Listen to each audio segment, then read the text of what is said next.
So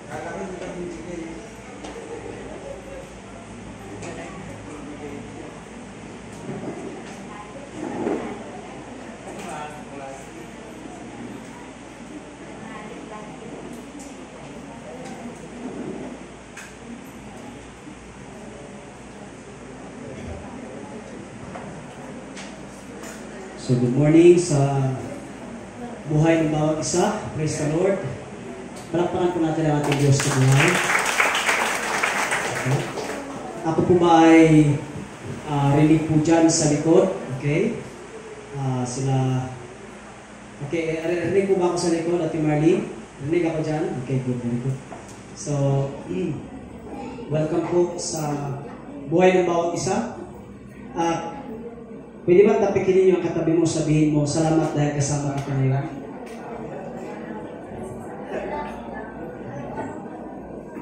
Praise the Lord.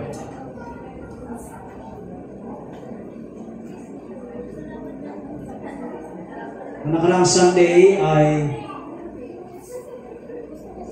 Sunday ay wala po ako po ay naimbitahan na mag-preach sa isang kaibigan kong pastor na nagdiwang po ng kanilang church ay nagdiwang po ng ika-3 dekada. So, 30.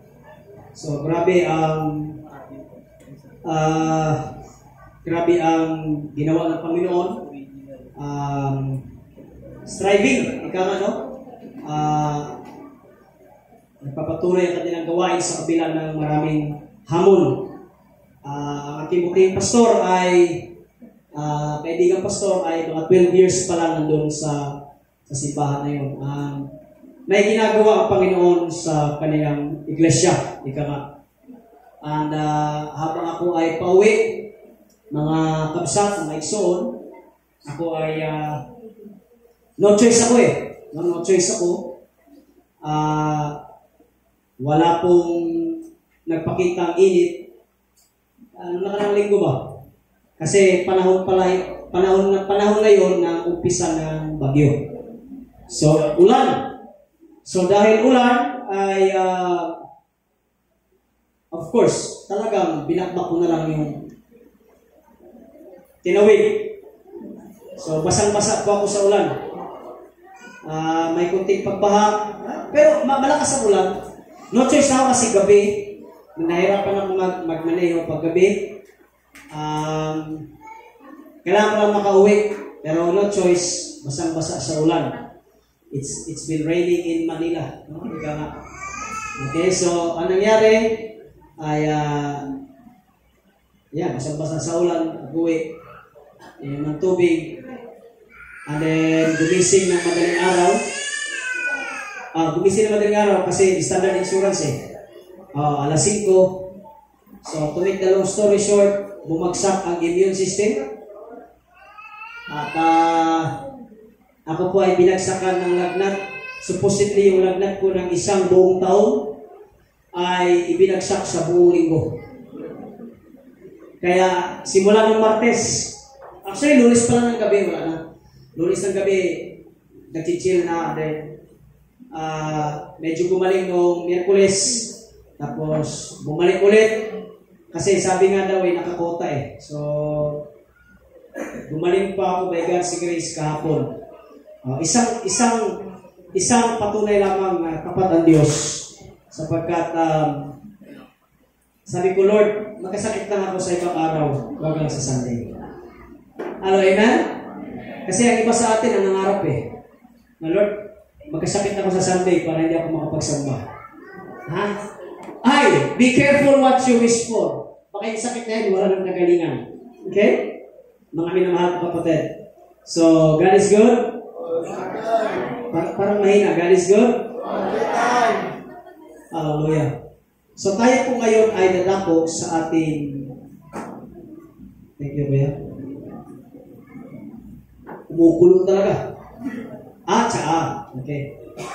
Sige, ate.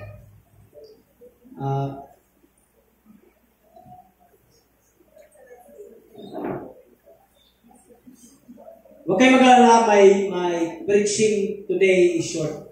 Okay? Uuwi po tayo ng maaga. Mag-umpisa po tayo ng maaga, uwi po tayo ng maaga. You can validate. Bigyan niya ako ng timer. Sabi ko sa inyo, pagpatak po ng alas 12, uwi na tayo. Amen. Kasi ganoon naman talaga eh. Mapa-exe or mapa-ano yung mensahe, alas 12 naman talaga tayo umuwi dito eh. Okay? So, tsaka, kung nandito na kayo kanina pa, mga alas 8, edi kanina nyo pa ako narinig ng gagal-gal dito. Oo. Di kayo namin. Mabisaya? Di kayo namin si Tindog. Grabe ako. Pawis na. Kayo, si Tiprete, hindi pa nababawasan at nababakbak ang mga makeup ninyo. Samantalang ako dito, pagpihira ko, pawis na. Pero again, praise the Lord. Glory to the Lord. Amen? Hallelujah. Sabi ni Papa sa akin, kaya mo? Sabi ko, kaya mo kasi kaya rin para kay Lord. Ika nga. Hallelujah. Missing the point. Missing the point. My topic for today is missing the point. Hindi ko sinabing missing the mark. Iba ang missing the mark sa missing the point. Missing the mark is the English term, is the English translation of hamartia. Hamartia is the Greek word of sin. Sin, kasalanan ba? Ang Greek word ng kasalanan is hamartia. Hamartia. Ang hamartia means missing the mark. Ibig sabihin, ito yung target, yung pula. Meron dyan. No? Yung target yung pula, ikaw ay hindi nakatama. Magaling po si Art dito, Architect James. In fact, may panak po ako dun sa bahay, hindi ko nagagamit. Sino bang papanain ko dun? Okay, yung pusa. Kawawa naman. Animal cruelty yun. Okay? So, kahit si Papa may pana, di ko alam eh. Parang pinag-ahanda mo kami sa gira laban sa China Art. Parang yun yung si Papa binigyan eh. Alam nyo, kung sundalo lang to si o pulis lang to si Art, pinagbibigyan na kami ng baril. Nakalay ba tayo? Okay lang. Okay ha? Kahit walang lisensya, ganyan kamahal ni Art ang mga pastor. Biruin mo, pinagbibigyan kami ng pana. Totoo. At maliban sa mga pana, binigyan pa ako ng 2 pintik. Tirador ba? Sino gusto ng tirador? Nandun pa sa bahay. Yun yung ginagamit ko, Art, sa mga pusa. Yun na. Kaya yung isa doon, bawas ang itlog eh. Ang tamaan ko eh. Totoo yan. No, missing the point. Missing the point. Pag sinasabi natin missing the mark, let us talk first about missing the mark. Ang missing the mark is, tayo daw ay hindi nakatsempo, hindi nakatama sa kaluwalhatian ng Diyos. Kaya tayo ay nagkakasala. Ang tawag dyan is hamartia. Everybody says hamartia. Everybody says hamartia. Okay. Missing the point. Now, Pastor, ano yung na-miss the point natin? Si Sir Balot ba ay ongoing ang inyong practice range? Range pa? Anong tawag dyan? Firing range. Ano yung monthly, sir? Depende. Depende, no?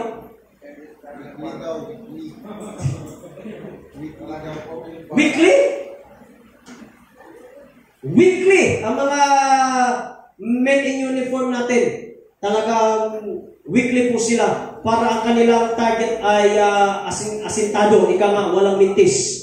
No? So, sa umagang ito, we'll talk about saan po tayo, ano po ang na-miss natin na punto ng ating buhay Kristiyano. Because marami sa atin bumabangon, nagtatrabaho, kumakayod sa araw-araw bilang isang Kristiyano, but we miss the point of being a Christian. We miss the point of being a Christian. Gusto niyo bang ituwid ang liko na punto, na target? Gusto niyo bang ituwid ng Panginoon yan ngayon, mga kapatid? Can I hear amen? Sabihin mo kasi yung katabi, itutuwid ka ng Panginoon ngayon. Come on, church.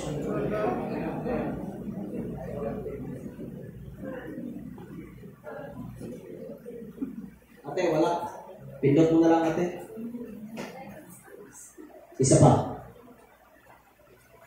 Okay, thank you ate. Our Christian journey patterned or patented to the journey of Moses and Israelites. Ulitin ko ha. Our Christian journey patterned to the journey of Moses and the Israelites. Many scholars believe and agreed, 90% of the scholars agreed, na ang naranasan ni Moses at ang mga Israel, yung kanilang mula Ehipto, papuntang Promised Land, nakapattern, mga minamahal kong kapatid, kung ano ang buhay Kristiyano natin sa kasalukuyan. Uulitin ko, baka hindi niyo po na-gets. Yung buhay ni Moses at ng Israelites before, from the land of Egypt, wilderness, Promised Land, yun ang naranasan ng bawat Kristiyano sa kapanahunan ngayon. Let me ask you, sino po ngayon ang Kristiyano? Itaas ang kamay. At least aware ako. Lahat tayo Kristiyano. Atin po himay-himayin na ang nangyayari sa panahon ni Moses at ng mga Israelita ay same sa panahon na ating naranasan ngayon bilang Kristiyano. Are you ready? Are you ready, guys? Ang tawag dito is Moses and Israelites Christian Analogy. Kumuha ko ng picture at ito po yung pinakamagandang picture na nakita ko. I don't know kung klaro, kayo na po ang mag-intindi. Hindi ko na po siya ma-extend. Bahala na kayo, ipaliwanag ko sa inyo. May nakita po kayo sa inyong larawan, may pula.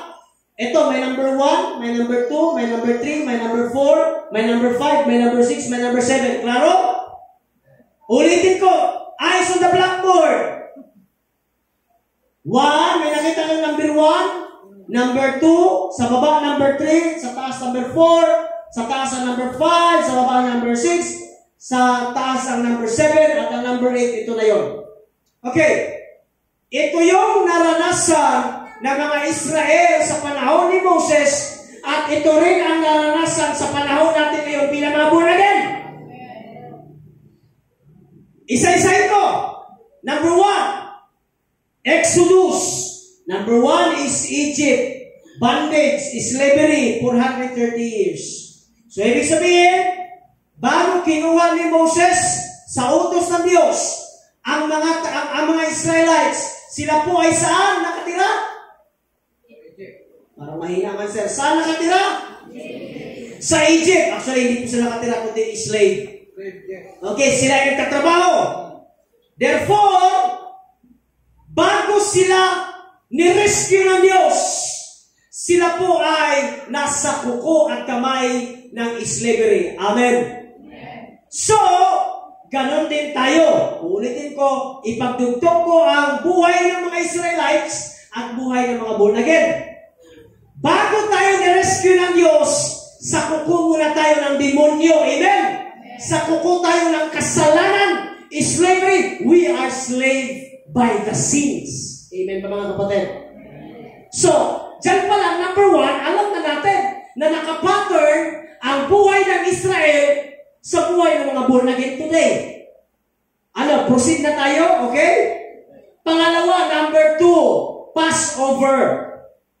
Ang Passover, nung kinuha na ni Moses, ang tigas ng ulo ni Paro, nakwento ko na sa inyo, yung pinakalas na plague. Anong mangyayari? Mamamatay ang lahat ng panganay. Anong nangyari mga igsoon? Lahat po ng pinto na walang dugo. Anong mangyayari? Lahat ng panganay mamamatay. So to make the long story short, that night, dumalaw ang angel of death. At nung dumalaw ang angel of death, lahat ng pinto na walang dugo ng tupa, lahat yon pinasok ng angel of death at lahat ng panganay ay namatay. Hello, amen? Now, ano meron sa atin ngayon? Jesus Christ is the Passover Lamb. Amen? Nung tinanggap natin si Jesus Christ, minarkahan na tayo ng dugo ni Kristo. Nireview ko lang.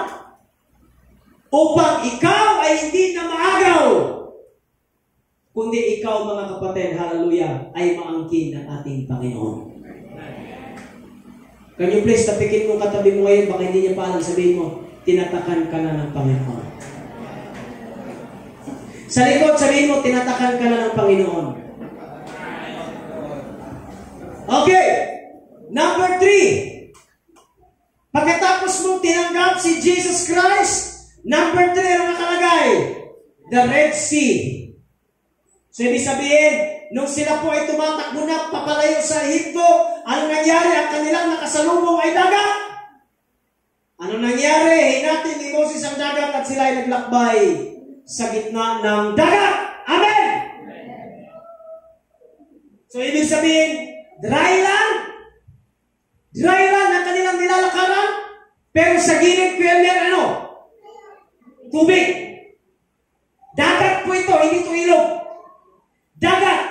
So lahat po sila, milyong-milyong Israelita nakatawid ng dagat. Ano ngayon yan sa atin? The Red Sea symbolizes baptism. Na ang lahat ng tumanggap kay Kristo ay nagpabautismo. Ay. Can I hear amen? Kaya po mga kapatid, I encourage you, magpabautismo po kayo. Baptism is your public announcement that you belong, hallelujah, to the body of Jesus Christ. Ay, parang mahinang amen. O, sino po dito? Wag na. Okay? Kung kayo po ay hindi pa nabautismuhan, lumapit po kayo sa amin. Pumili lang po kayo sa kanal, sa drum. Pili lang. Diyan natin makikita ang miraculous wonders of Jesus Christ. Hallelujah. Sa ilog, sa dagat, sa ilat. Walang problema. Basta ang mahalaga, mabautismuhan. Alam nyo, isa ako sa, hangang-hanga ako sa lolo ko. Papa ni Papa. Papa ni Papa. Sa dami po ng naitayo na simbahan, may natira pa ba? Marami pa, no? Marami pa. Sabi ko sa inyo, mga kapatid, siguro may 1,000 na siguro na bautismuhan nun. Ha? Maliit lang yung 1,000. Biruin mo. Kasi iba siya eh. May dalang itak. Joke lang ha. Magpabautismo kayo o dito kayo dadaan. Ha? Magpabautismo. Kasi isa lang ang versikulo nun sa Marcos. Ang tumanggap ay magpabautismo. At kayo'y maliligtas. Paulit-ulit lang yan. Sabi ko sa'yo, mula sa tribo, every tribe to see His glory. Mula tribo, mga kapatid. May damit o wala. May ngipin o wala. Lahat yan, nagpabautismo. Patay o patay. After all, sabi ni Lolo, may reward na ako sa langit. Pero by God's grace, mga kapatid, hallelujah, hindi po siya namatay sa gawa ng kaaway. Namatay po yun dahil natumba. Yun nababok. Kaya alam naman ni Papa yun wala talaga. Hanggang doon na lang siya, mga minamahal kong kapatid. Pero kung isusurbi natin yung sabi ni Papa, kulang-kulang 2,000 siguro ang nabautismo. Kasi iba yun Iba yun. Kapag nakasalamuhan ka, kahit nabautismuhan ka, question yung pagbabautismo sa'yo Sino nagbautismo sa'yo? Sino? Hindi, dito ka, bautismuhan kita ulit. Sabi ko sa'yo, hindi ka maging siya, hindi ka maging banano. At iba yung pag nagbautismo. Kapag di ka mo kising, di po kabuhian. Sa mga Bisaya ba? Kasi pag naglumlum ka, kailangan magkisi-kisi mo lang. Tama na! Nakita mo ng hiwaga ng Diyos. Opo, pastor! Nakita ko na! Nalimos na Kita mo ng hagdanan ng langit at pumaroon na ng hell at pumarito. Jacob. Syaro ka? Joke lang po yun joke lang. So ganyan po mga minamahal ng kapatid. The Red Sea is the baptism. So tayo din ay binautismuhan. Next, number 4 is the law. Pagdating nila sa Mount Sinai, ibinigay ang 10 utos. Ang 10 utos. So tayo mga minamahal kong kapatid, ay meron din po tayong tinatawag na utos. Ang kasulatan, ang salita ng Panginoon ay binigay sa atin para maging standard kung paano mamuhay bilang isang Kristiyano. Amen! Ang problema sa ato, hindi ka magbasa ng Biblia. Mas maayo pa ang tricycle born again pa kaysa sa inyo. Oh, ang tricycle nakalagay doon, Psalms 23:1, the Lord is my shepherd, I shall not want. Piruin mo yun? Oh, talang kayo. Alam nyo, hindi ko sinasabi maging master natin ng Bible. Dapat may alam kayong Bible. Bible verse ba? Kasi, guys, mga iksul, ang yawa, sige ba yan nagbasa ng Biblia? Oh, lagi nagbabasa, laging nagbabasa ang yawa ng Biblia. Ang problema sa yawa, hindi niya lang ina-apply sa kanyang sarili. Knowledge lang. Bakit? Pag sinasabi ng Bible, forgive others. Bakit? Ang yawa ba nagpapatawad? Hindi. Kinasusuklaman. Okay, tapikin mo katabi mo, sabihin mo, forgive others. Oh, kapag hindi nagpatawad yan, depende na kung ano ang pag-intindi ninyo. Ha? Next, mga ikson.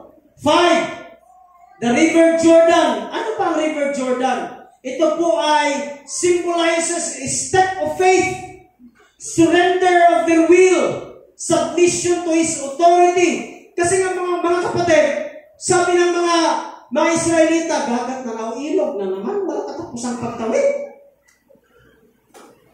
So alam ginawa ng mga Israelita? Pinauna ang mga Levites, inilagay ang Ark of the Covenant, nahati ang ilog, naglakad ulit sila. Ganun din sa ating buhay pananampalataya, we need to surrender our will. Ang ating buhay sa ating Panginoon. Amen? Kapag sinurrender natin mga iksoon, ang Diyos ang gagawa ng daan sa mga bagay na walang daan. Amen? Hello, amen ba mga iksoon? 6 at saka 7. Ito yun. Supposedly, itong 7, ito yung plano ng Diyos. Tingnan niyo sa pisara, sa blackboard. Yung 7, yun yung plano ng Diyos. Hapsay ba? Okay unta. Maganda sana. Ang nangyari, ang resulta, ito. Ito yung number 6. Ito ang problema ng Israelites. Ang Israelites ngayon ay ups and down for 40 years. Why? Because sa katigasan at rebelyoso ng kanilang espiritu. No wonder, maraming Kristiyano ang nawawala, hindi po sa church, nawawala sa pananampalataya dahil po rebelyoso.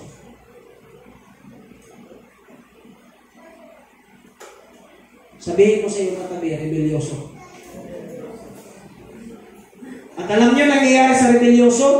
Ikot lang 40 days. 40 years. Ang tagal ng Kristohanon. Pero parang hindi pa rin nararanasan ang pagkilos ng Diyos. Why? Rebelyoso. Matigas ang ulo. Gahit o ulo. Sabihin mo sa iyong katabi, huwag matigas ang ulo.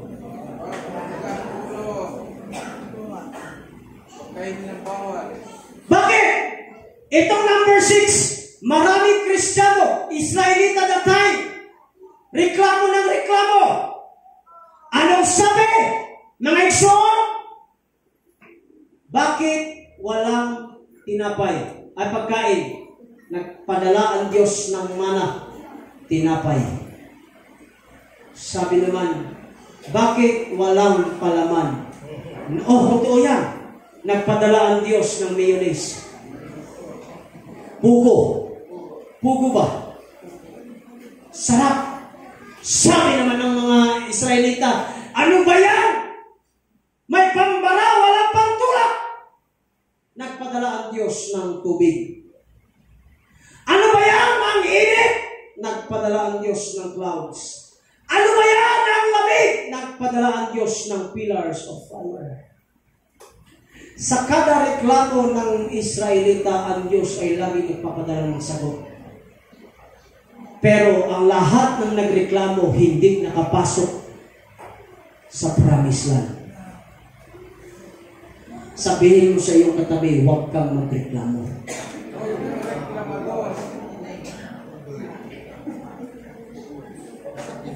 Dumarating tayo sa panahon. Malapit na po ang pasukan ng mga bata. Lahat po ng magulang itaas ang kamay.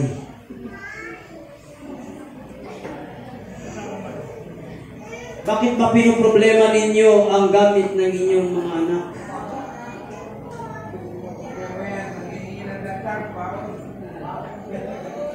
Dumarating tayo sa ating henerasyon na ang magulang na ang natatakot sa anak. Noon sa aming panahon, hindi ko kinakumpara, pero realization, sa panahon namin noon, way back on 1980s, assuming na ako ay 50 years old. Nung panahon namin mga Exxon, hallelujah, kami ay pumapasok, isa lamang ang aming notebook.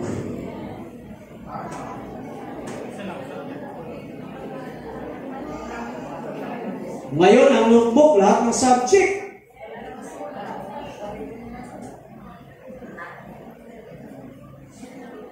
Kaso, wala namang sulat. Bakit? Nasa cellphone eh. Pinagpipicturean yung ano ng ano eh.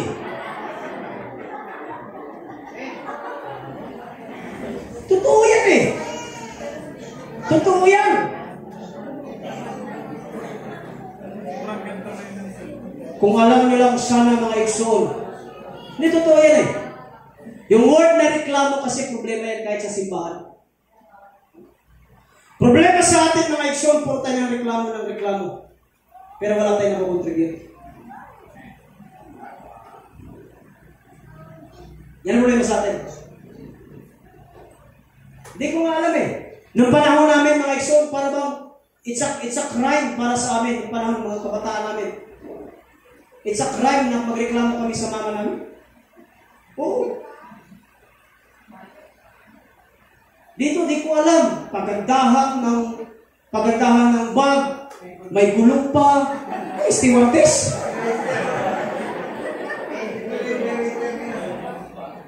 Na-imagine nyo lahat ng pasukan? Naglumba ang mga bata ng anak ko. Kulang lang may sabi na, alright, that's easy. Kulang na lang ganun eh. Mga bata kayo kumukuba, wala namang laman utak. Bakit? Ang bigat ng kanilang dinadala ko no. Sa amin, bag namin, oy, pastilan sa kubag.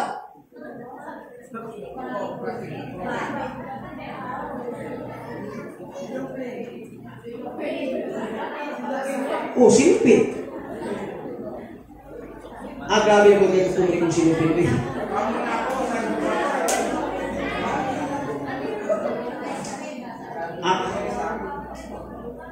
Oh, pwede man silupin kung wala nag-iba. Pero yung silupin na yung buwang na nagbibitbit lagi ng plastic dyan sa... Huwag naman gano'n. Sabi talaga. Hanggat kaya pa ng zipper na... Alam mo kung ito-drawing ko lang yung zipper, parang dalawang kamay na gano'n eh. Pinaghahawakan yung magkabilang dulo eh. Talaga parang nahawakan lang. Ngayon, puro reklamo. Nalagisi kamay, baylo pa, etc.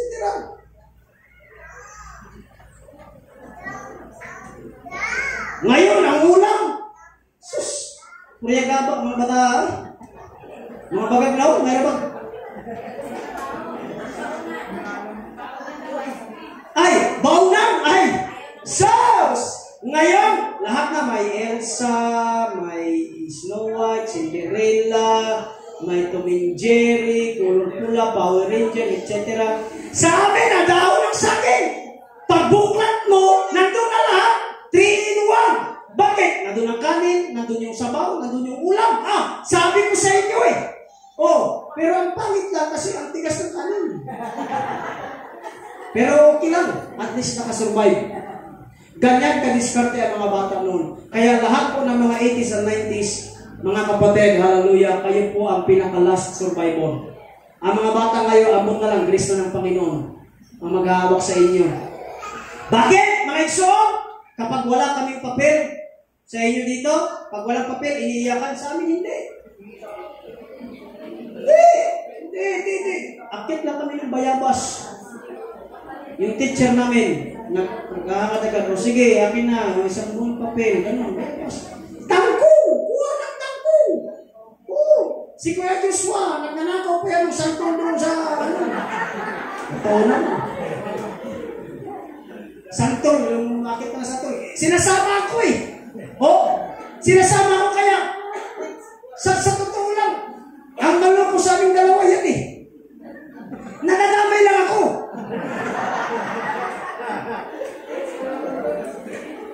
Ganun eh. Tits, tara, kat-katan itong santol, ikaw taga-salo.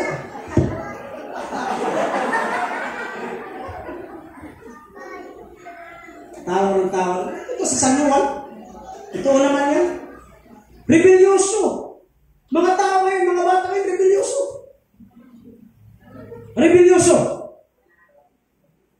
Tayo pa yung takot na pumalaw sa ating mga anak. No? Napaka-rebelyoso. Anak ninyo, pag nag-tantrum doon sa isin.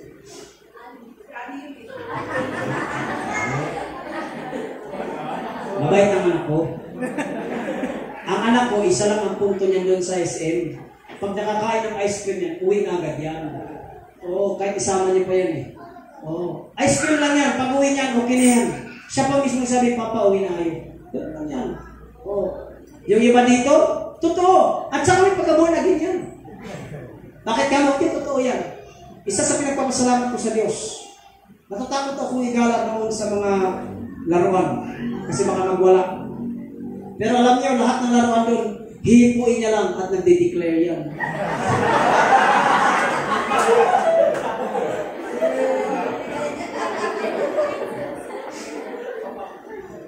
Tapos, kahit sa Super 8, last time na ginala ko yan, nagagalang yan sa tapos kinuha yung isang buong, stick ko. Hindi, dito to, true story. Tapos niyakap niya lang yan. Hindi, pagyakap niya, wala pera, Papa.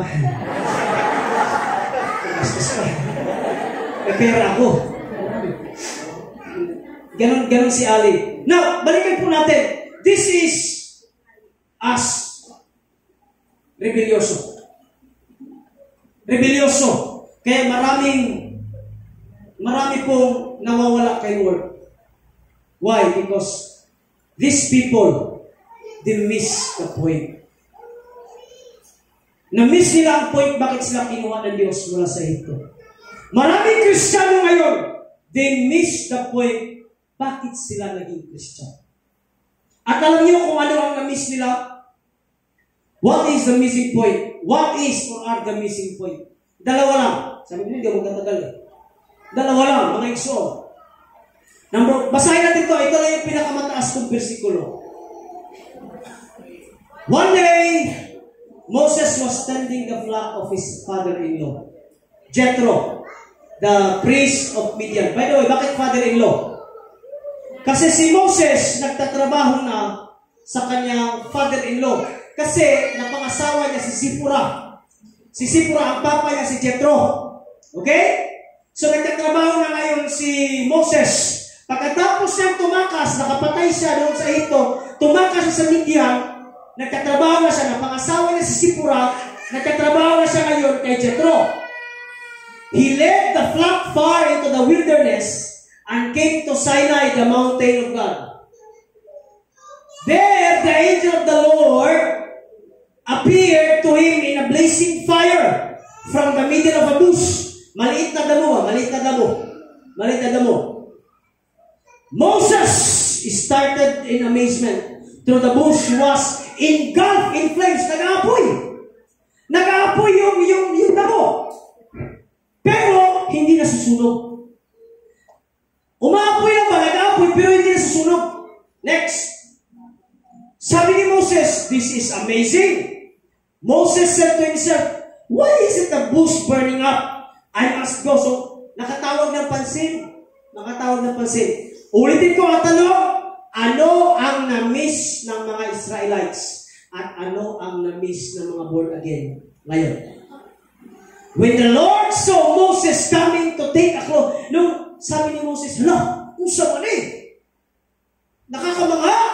Okay? God called to him from the middle of the bush. Sabi ng Diyos, Moses! Moses! Moses! Sabi ni Moses, here I am, Lord. Do not come any closer, the Lord warned. Take off your sandals. Take note the word Lord, L-O-R-D, malaki. Mamaya, malalaman niyo kung sino yan. Okay? Take off your sandals for your standing in the holy ground. 6. I am the God of your father, the God of Abraham, the God of Isaac, Jacob. When Moses heard this, he covered his face because he was afraid to look.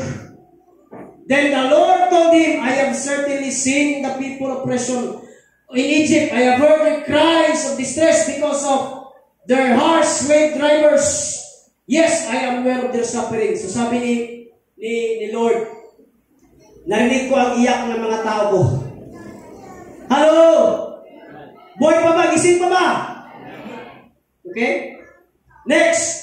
So I have come down to rescue them from the power of the Egyptian and lead them out in Egypt. Okay. Anong sabi ni Lord? I will rescue them from Egypt into their own fertile and spacious land. It is a land flowing with milk and honey. The land where the Canaanites, Hittites, Amorites, Perizzites, Hivites, and Jebusites live. So sabi ng Diyos, dadalhin ko ang mga Israelita mula sa land of Egypt papunta sa land of promise. Flowing with milk and honey. Can I hear amen? Okay? Mamaya. But Moses protested to God, who am I? Sino ako? To appear before Pharaoh. Who am I to lead the people of Israel out of Egypt? 12. God answered, kayo nga magbasa. 1, 2, 3, go. I will be you. When you are sino ang nag-send kay Moses? Sino nag-send kay Moses? I am. Okay, here we go. But Moses protested, if I go to people of Israel and tell them the God of your ancestors has sent me to you, they will ask me, what is his name? Then what should I tell them? Ano ang pangalan mo? Okay, kayo ang magbasa. 1, 2, 3, go!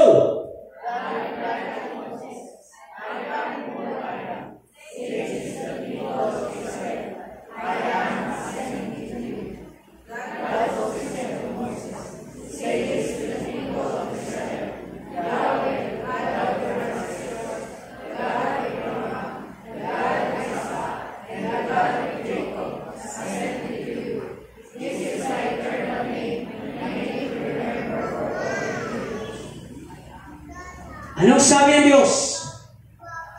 Sabi ni Moses, kapag pumunta na ako sa Israel at nagtanong, sino ang nagsugo sa iyo? Ano ang pangalan mo? Anong sabi ng Diyos? Just tell the people, I am who I am. Everybody say with me, I am who I am. Sino yung I am who I am? God also said to Moses, say this to the people of Israel, Yahweh, Yahweh, El Elyon, Elohim, El Shaddai, Adonai. That is the name of our God. Can I hear amen? I am. So ano ang na-miss ng mga Israelite at ano ang na-miss ng bawat born again? The word, I am who I am. Ang na-miss natin mga igsoon, hallelujah, is the word, I am who I am. We forgot. Nakalimutan natin kung bakit tayo inihamon ng Diyos. Ang mga Israelita, nakalimutan nila kung bakit sila hinamon ng Diyos mula sa Ehipto. Hinamon sila sa Ehipto, mga igsoon, dahil may Diyos. Tingnan nito. Hinamon sila ng Diyos mula sa Ehipto dahil may Diyos. Parang may nang-iman. Hinamon sila ng Diyos mula sa kanilang pagkalugtok sa buhay dahil may Diyos. They forgot na may Diyos. Ang problema sa ato mga born again ngayon, you know why? What is the missing point? The missing point is this. We forgot na meron tayong Diyos. Meron tayong Diyos. Hallelujah.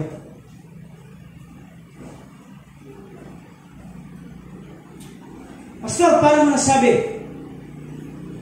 Huwag mong ipailalim ang Diyos sa lahat ng iyong pangangailangan.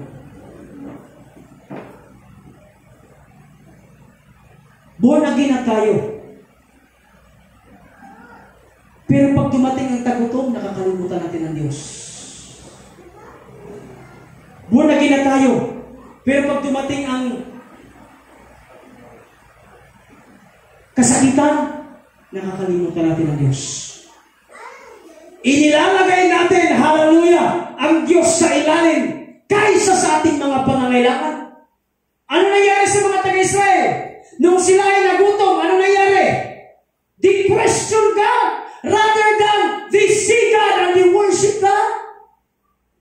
They forgot na on the first place, malaking blessing na sila po ay itinanggal mula sa Ehipto.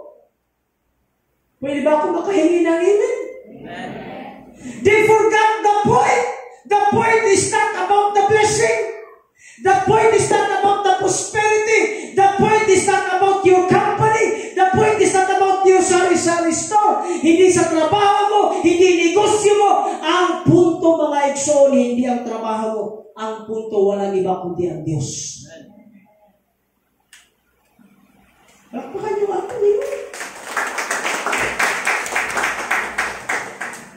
Ganon ang mga Israelita. Gutom sila, ngaw-ngaw.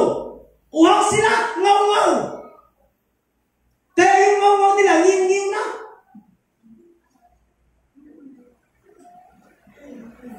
Mga born again, anong meron sa atin ngayon? Sometimes we forgot that everything we have is Jesus Christ. Next. Look at the Jesus Christ we serve. Makikita niyo sa aklat ng John. Sabi ni Jesus Christ, I am the bread of life. I am the light of the world. I am the door of the sheep. Jesus Christ is talking. I am the good shepherd. I am the resurrection and the life. I am the way, the truth, and the life. I am the true vine. And Jesus said, I am. Yung sinabi ni Yahweh doon kay Moses na I am who I am, ay sinabi ni Jesus Christ, I am who I am. Therefore, ang sinasamba ni Abraham, Isaac at Jacob ay the same na Diyos natin sinasamba sa ating kapanahon na ngayon. Amen. Palapakan natin ang Diyos. Now, tanungin ko kayo, kapag kayo'y walang makain, sabi ng Panginoon, I am the bread of life. Kapag kayo ay nadidiliman sa buhay ninyo, sabi ng Panginoon, I am the light of the world. Kapag pinili ninyo, wala kayong kapayapaan, mga igsoon, parang wala nagbabantay sa inyo, anong sabi? I am the doorship. Ako ang tagapagbantay. Sabihin mo nga sa iyo, katabi ngayon, may nagbabantay sa iyo.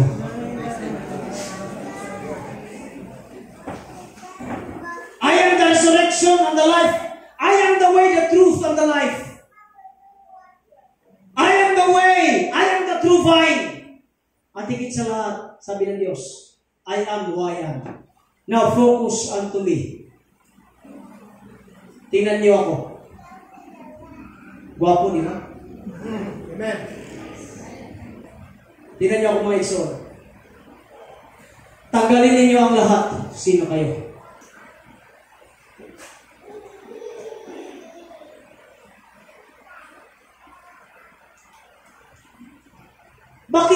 Bakit kayo namumblema kung nawalan kayo ng trabaho?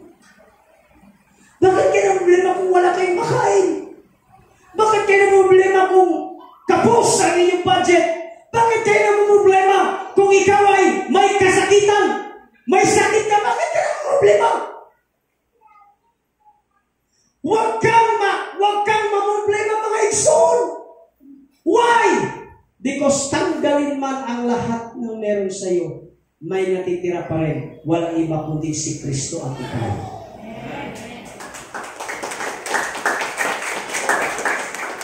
Mag-heart to heart ako sa inyo mga igsoon. Heart to heart ito. Grabe dito ang pag-iyak ng iba dahil natanggal siya sa trabaho. Grabe yun. Huwag mong kalimutan ng mga igsoon. Nag-umpisa ka sa trabaho na yan, ibinigay ng Panginoon sa iyo yan. Naniniwala tayo na kung ang Diyos ang nagbigay, ang Diyos ang magtatanggal. Bakit kayo umiyak? Bakit kayo umiyak na nawalan ka ng pagkain, problema na agad? Merong hindi nawala sa iyo ang Diyos. Kasi nag-umpisa ka naman. Bakit? Kuya Sir, nung nag-umpisa ka, ay nung pagising mo kanina, yan na ba yung kalagayan mo? Hindi nag-umpisa ka sa wala. Bakit natin tata? Nung ikaw ay pagising mo ba ngayon, may bahay ka na wala. Nag-umpisa ka naman dyan sa ano, ulay. Kaya kahit tanggalin mo ang lahat ng meron sa'yo, tatayo ka pa rin at tatayo kasi meron ka pang Diyos. May Diyos ka pa. Mawala man ang trabaho, mawala man ang negosyo, masunugan ka man, mabahan ka man mga igsoon. May Diyos ka pang natitira, amen? Yun yung nawala na miss ng mga Israelita. Akala nila mga igsoon, wala na magpuprovide sa kanila ng pagkain kasi wala na sila sa Ehipto. Hindi nila alam mga igsoon, hallelujah, that God is everything that we have. Bakit ka gumigising? Because of God. Bakit ka tumatayo? Gumigising ng madaling araw? Because of God. Take everything away from you. Makakapanimula ka muli. You know why? Because you have God. Anong sabi ng Panginoon? I am. I am. Everybody say the word I am. Hallelujah. Next, last, the presence of God. The presence of God. Throughout the years sa aking pagpipreach, lagi kong sinasabi na ang purpose ng pag-alis ng mga Egyptian, ng mga Israelita sa Egypt, ay makapunta sa Promised Land. But you know, mali ako. Bakit, Pastor? Mali ako. Na-miss ko rin ang point. Kahit ako, na-miss ko ang punto. Ano ba ang tama, Pastor? The reason why God kinuha ang mga Israelita mula sa Ehipto, hindi lang para dalhin sa Promised Land, para makasama ng Diyos ang kanyang mga nilikha, ang kanyang tao, mga taga-Israel. Why? Alam mo sabi, look at God, sinabi ni Moses, Exodus 33:14-15. The Lord replied, "My presence will go with you, and I will give you rest." Look at the declaration of Moses. Kaya magbasa. 1, 2, 3, go. Sabay-sabay. May kalakasan. 1, 2, 3, go.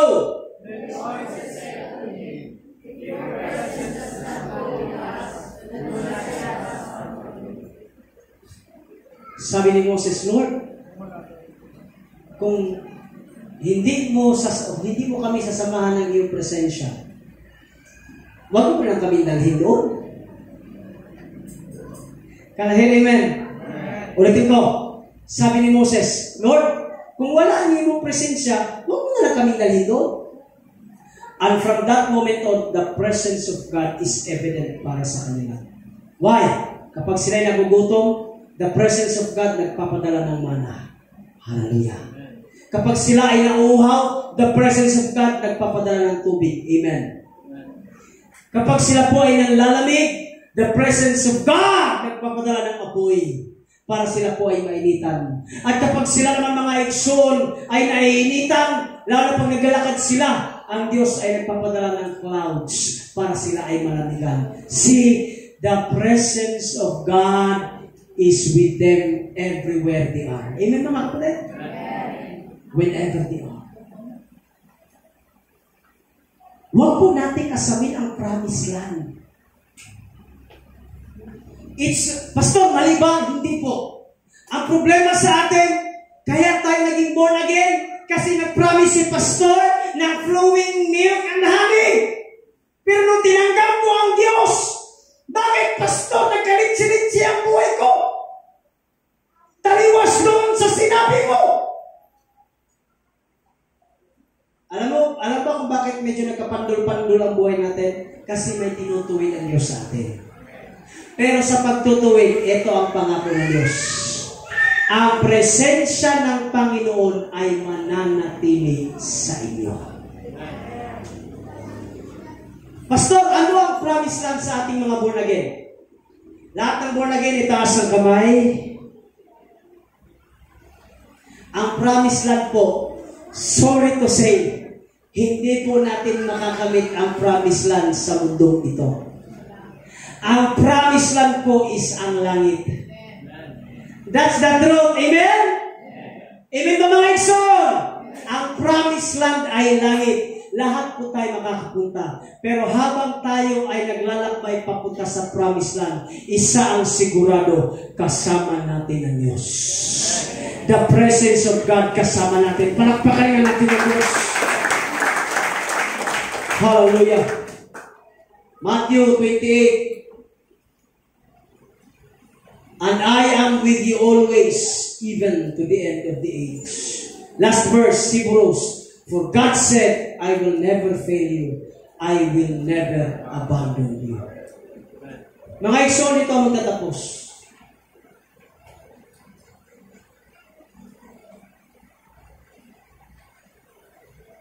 Huwag natin asamin ang promise lang.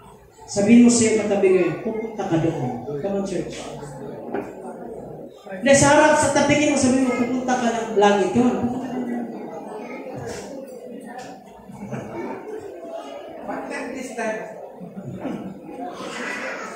Sino gusto pumunta ng langit? Itaas ang kamay! Ngayon na! Wait, teka lang, Pastor. Wait lang. Promise land is the langit. No question, nakakapunta tayo doon. Pero sa paglalakbay natin bilang buhay Kristohanin, huwag po kayong mainip, huwag po kayong mainis, huwag po kayong magalit sa Diyos, huwag po niyong i-question ang Diyos. Why? Habang tayo ay naglalakbay sa buhay Kristohanin, kasama natin ang Diyos. Palakpakan natin. Totoo yan. Kasama natin ang Diyos. Kapag ikaw ay nag-struggle, kasama mo ang Diyos. Kapag ikaw ay nahirapan, kasama mo ang Diyos. For the last time, pwede nyo bang hawakan ang kamay ng iyong katabi ng may diin? Perse, hawakan mo yung... Sobra pa. Yan. At sabihin mo, mga Igsoon, sabihin mo, hawakan mo na nga mahigpit, hawakan mo na mahigpit. Sabihin mo, kasama natin ang Diyos. For the last time, sabihin mo pa, kasama natin ang Diyos.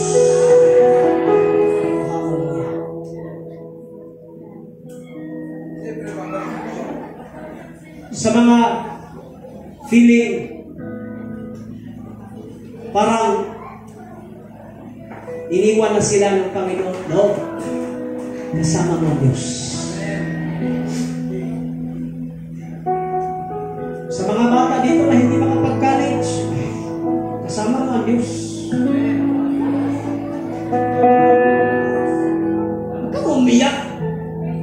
After all, tanggalin mo ang lahat. May Diyos ka pa rin na natili. Amen? Can I hear amen? Amen mo mga iso? Kasama natin ang Diyos. Sa mga may karamdaman, kasama natin ang Diyos. Sa may mga utang, itaas ang kamay, sana ako doon.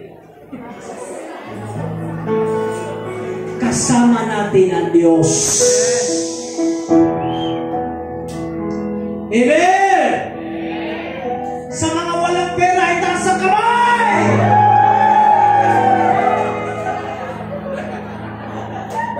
Paano ito magkakalaman kung wala kayong pera?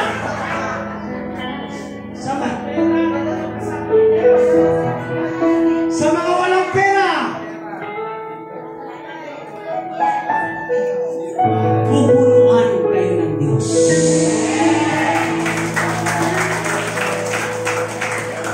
Bakit mga Igsoon? Ano ang na-miss natin? At ng mga Israelites, na-miss nila ang Diyos at ang presensya ng Diyos. Born again, huwag kayong magpabulag sa kawalan. Huwag kayong magpabulag sa kawalan. Huwag kayong magpaapi, hallelujah, sa inyong kawalan. Sapagkat, hallelujah, sa inyong kawalan, may natitira pa rin kayong nag-iisa. Walang iba kundi ang ating Panginoon. Kasama natin ang Diyos. The Holy Spirit is with us always. Encourage one another. For the last time. Sarap ng panahon. Oh, thank you, Holy Spirit. Tapikin mo nga. Ano na tapikin? For the last time, hawakan mo ng madiin ang kamay ng iyong kasama at sabihin mo ngayon, kasama mo ang Diyos! Hallelujah! Sino po dito ang magdideclare na kasama niya ang Diyos? Itaas ang kamay!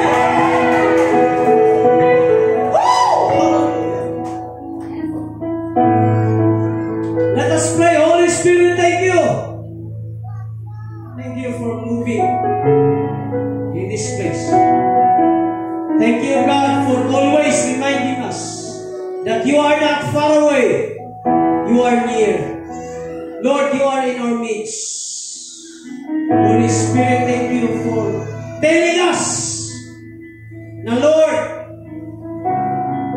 the world can take away everything sa amin.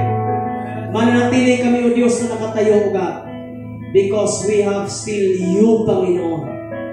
Holy Spirit, thank you for sustaining us. Thank you for reminding us. Thank you for correcting us. Thank you for rebuking us. And Lord, thank you also sa kagalingan. Holy Spirit, thank you, God, sa kasapatan.